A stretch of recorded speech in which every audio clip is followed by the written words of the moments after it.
When people hear BMX, they often think it's just a sport, or bikes, or tricks, or competitions, maybe even the Olympics. But BMX has always been more than that. It's a culture, a way of moving through the world, a place where freedom, creativity, and community come together on two wheels. BMX began in the late 1960s and early 1970s. Kids watched motocross racers and wanted that same rush, but they didn't have motorbikes, so they used what they had. Bicycles. They built tracks and empty lots, raced on dirt, modified their bikes, and made it up as they went along. No permission, no rule book, just speed, dirt and imagination. From the start, BMX was shaped by working class kids who didn't quite fit into organised sport. It was DIY, informal and rough round the edges. You didn't need a stadium or a coach. You needed a bike, some friends and somewhere to ride. That spirit never really left BMX. Over time, BMX grew, better bikes were made, tracks and skate parks appeared, competitions became bigger, some riders turned professional, BMX entered the mainstream, but as it did, it kept hold of something important, a sense that this just wasn't about winning, it was about style, about how you ride, not just how well you ride. For many riders, BMX isn't something they do on weekends, it's part of who they are. Riding shapes their identity. It gives people a way to express themselves when words don't quite work. Your riding style becomes your voice, the tricks you choose, the way you move, the risks you take. All of it says something about you.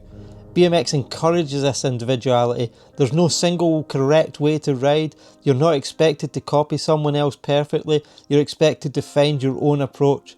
That can be powerful, especially for people who feel out of place elsewhere. On a BMX, difference isn't a problem. It's an asset. There's also more belonging. BMX scenes can feel like home for people who don't feel fully accepted in school, work or society more broadly.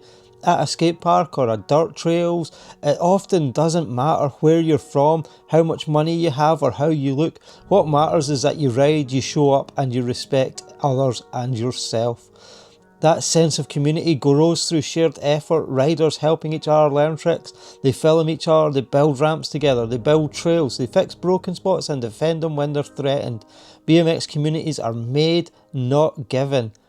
A lot of this comes from the DIY ethic that runs through BMX culture. Riders don't wait for permission. If there's nowhere to ride, they build something. If there's no event, they organise one. This creates a strong sense of ownership and pride. You're not just using a space, you help to make it. And BMX doesn't just stop at physical spaces, online videos, social media. Rider-made media connects scenes across countries and continents. Riders who may never meet still influence each other. Styles spread, ideas travel, the community becomes global without losing its local roots. BMX has always pushed back against certain norms though. It questions what sport is supposed to look like. Traditional sports often value discipline, uniformity and hierarchy.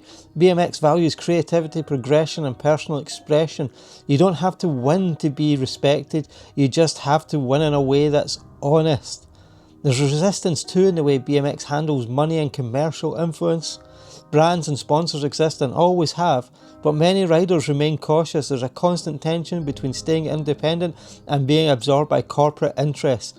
DIY videos, rider-owned brands and grassroots events are always BMX tries to protect its soul. Because at its best, BMX offers something rare, a space where people learn autonomy, where they build confidence through failure, where falling isn't something to be ashamed of, but part of the process. You try, you crash, you try again.